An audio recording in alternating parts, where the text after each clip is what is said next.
Considering that we are now in March and moving towards the end of the month already, I thought it was about time to do a check-in on where I'm at with reading for this year with progressing towards my goals.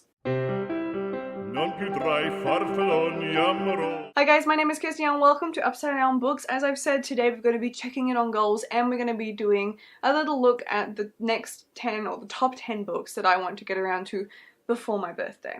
Why have I picked my birthday as a marker? My birthday is at the end of May and I figured that that is near enough to the middle of the year, and it's also when I'm most likely to get some more books, whether it's that I get gift vouchers for my birthday or somebody buys me a book. So by that point I really want to have made some progress on all the books I've accumulated at the start of the year, because that has a lot to do with my goals. I basically had 3 goals at the start of this year, and that was that I wanted to reduce the number of books I was reading and measure it by page count rather than books, so that it meant I was reading bigger books and I stopped putting them off. I wanted to get through arcs and put a heavier focus on those so that the backlog didn't build up so quickly, and I wanted to read books that people had gifted to me so that I could actually show my appreciation for them giving me books. I love being given books as presents. I think any bookworm loves this. So yeah, those are the 3 goals I'm working towards. So yeah, I'm just going to fill you in today on where I'm at. My reading goal for this year was to read 50 books. So last year I started out hoping to read 100 and I lowered it down and I read about 70, and that's a pretty good average for me. But this year I went, dunk,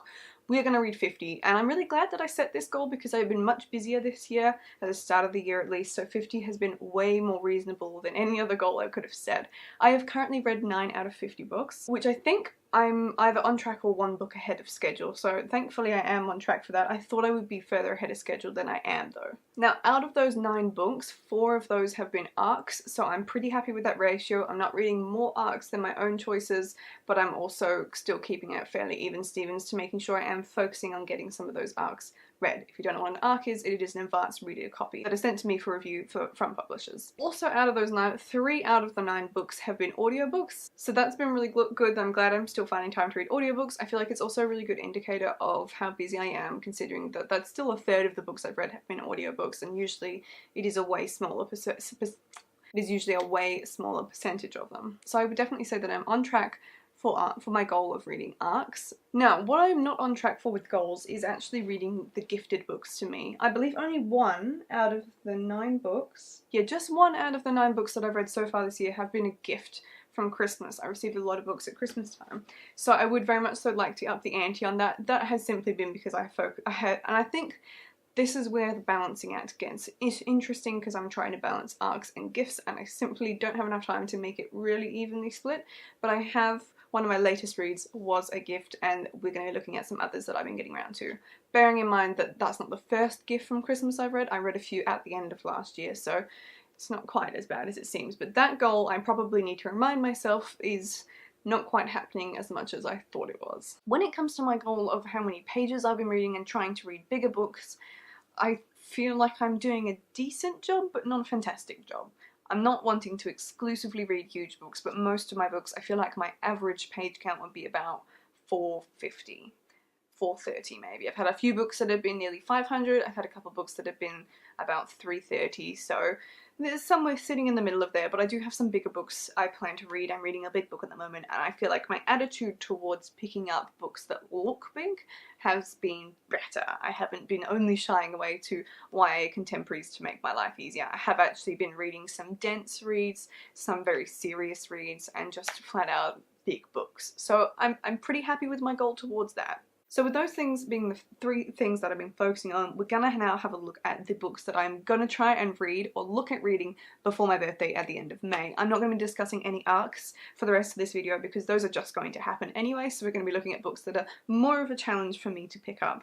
Now, there are also gonna be 10. I am sort of inspired from Top 10 Tuesday prompt for this week, which was top 10 books that are on your spring TBR, so autumn for me being in Australia. But given that it is about 2 months, I've got about 2 months, 8 weeks until this goal finishes, until time runs out for this goal, and I've been reading maybe 4 or 5 books a month, and I have 10 books. It's probably not going to happen because, as well as these, I still do have to read arcs, so these are just going to be the ones that I'm hoping I will at least get to quite a few of and will be paying attention to. But anyway, we're just going to discuss them and look at them and show you 10 because that's a nice fun rounded number. The first one is Fiery Cross by Diana Gabaldon, which is the 5th Outlander book. I find these books amazing but exhausting to read, and I've been listening to them via audiobook, which I've loved, but I've probably had quite a big gap now, I think, between book 4 and picking up book 5, so I think I'm ready. I think I'm finally in the right headspace to have digested the previous book and continue on with the story, so I'm hoping that I will get onto that within the next few audiobooks that I read. One of my big goals for this year, and one that I've had going specifically for March, was to read Mutiny on the Bounty by Peter Fitzsimons. As you can see, this is an enormous book, and it's also non-fiction, so I'm curious to see how this goes, but I've always wanted to read one of Peter Fitzsimons' books, so was going to be either the next book or the next book that I picked up, given that we're now the 16th of March, but I'm currently reading such a heavy and depressing book that I think I need to read something a little bit lighter before I cry myself to sleep. So I am still going to try and at least start this book in March. I'm not necessarily expecting to finish it in March now, but I will be absolutely thrilled with myself if I can read this book, like get to the end of 2019 and be like, yes, I read a massive non-fiction book. But yeah, I bought this back last year and had specifically set the goal to read this in March, so I'm very much so hoping I stick to this. I just need a lighter read and then I can spend a couple of weeks or 3 or 4 plodding through this. Another book that I've been continuously putting off and know that I need to continue is A Clash of Kings, so the second Game of Thrones book. I loved the first one, it's one of my favourite reads. Everyone knows that these are big reads, and it's quite small font as well. You don't even get a nice big font in a small book to make up for it, so I know that this will probably take me a little while to get through, but I would like to just bite the bullet at some point, hopefully in the next couple of months, and actually pick this one up. But as I said, I think the first one took me about a month to get through, so depending on what I'm doing, I don't know if I can get through this, Mutiny on the Bounty, and anything else, but we can dream. A couple of lighter reads that I have on my radar are specifically gift-related goals. So the other 2 were page counts, reading big books that I would put off because they were big, but these ones were given to me by family members over at Christmas time. So the first one is First Life by Gena Showalter. This was given to me by my sister. I know it's going to be fun and easy to read. I've just finished the one book that I read that was a gift this year, was also from my sister, so if I can have another one read this year, that's like the best track record I've had for such a long time. So I'm really excited to read these, and I really just want to prove to people that I do care. I do care about the books that I get given, so I'm hoping that this will happen. I'm also hoping that Dry by Neil Shusterman will happen, and his son, Jared Shusterman. I'm currently reading Thunderhead, which is the sequel to Scythe, which is a Neil Shusterman book, so I love his writing. This was a present from my uncle, so I haven't read any books that I got from him at Christmas yet, so this would be the first one, so I definitely want to read this one, because the last book in this gift category is Empire of Sand, which is from my parents, and I have already read a book that they gave me at Christmas time, so I probably would look at reading Dry first, followed by one of these 2.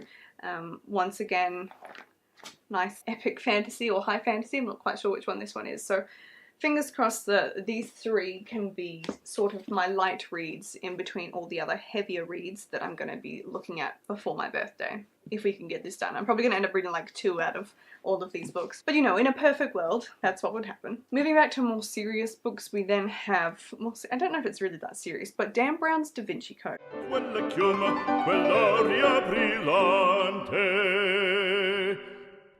Now this is not strictly speaking, no, it's not strictly speaking, it just isn't on my TBR. It's a family book, but one that my dad has been telling me for many, many moons that I should read, and I know that I would like it, so it's actually a lot smaller than I thought it was. It's a small book, but it's not small font, so I actually think this would be a really easy read, so I'm hoping that maybe I should read this one. Who knows? I could consider that. I feel like this would be a really fun and addictive read, but I would be so happy with myself if I could sit back here in May and tell you, or in June even, and tell you that I have read a Dan Brown book. It's like a big life goal for me at the moment. Now, one other goal that I've had going is to try and reread the Throne of Glass series, because one of my friends has been on me, Sarah, to reread this series so that I can catch up and read the last two books, being Tower of Dawn and Kingdom of Ash, which I haven't got to, and I reread Assassin's Blade and I love rereading it, but it's just like not fitted into my schedule to pick up Throne of Glass. So I'm hoping that I can give myself a couple of days to just binge this, because I know that these are easy to read and it is a reread and they're so much fun. So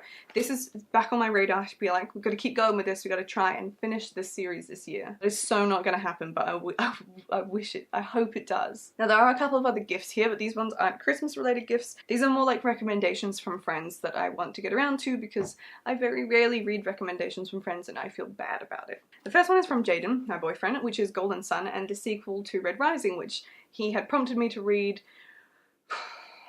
like about June last year, and I loved it, and I've just not had time to pick up the sequel yet, but I did buy it and it is on my radar and he keeps nagging me about it. So at some point I will be picking this up to continue the story, because this is such a phenomenal, like, epic sci-fi. This is such a good series. So this has been like the number of times I've nearly picked this up as my next read and then been like, actually I really need to read this before these damn arcs. If I didn't have so many books for reviews, I could have read that by now. Anyway, the final book that I'm going to share with you is Awake at Dawn by Cece Hunter, which is the sequel to Born at Midnight, which was given to me by my friend Sarah as a gift, and I've since bought the sequel because this is like such a binge, borderline trashy read. It's so great, you just sit there and can't put it down. So I would actually like to continue this series soon. So fingers crossed I find time to do that in amongst all the others. So I think with that sort of fills you in with where I'm at with reading and the sort of books that I'm going to be looking at and how I am making my decisions of what I'm going to be reading next. I think my biggest priority out of everything is to read Mutiny on the Bounty, because it is such a mammoth read, and I think even if I read short books for the rest of the year, I would feel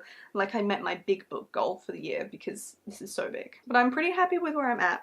I'm pleased that I am still on track with my reading. I'm pleased with my ratio of my books to arcs that I am getting through. I'm not so pleased with how many gifts I have not been reading, so hence there being so many on this little TBR, but I'm still pretty pleased with the page count and the fact that I've been picking up big books. The Boy Who Followed His Father into Auschwitz, which I read recently, is a really like heavy going book and took me a while to get through, but I persevered, and I almost immediately after picked up another big heavy going book, so I'm pretty happy. That is all I have to tell you today, so let me know in the comments below what you're planning on reading and if you're on track with your reading goals for 2019. I'd love to hear from you, but other than that, I will see you in my next video. Goodbye.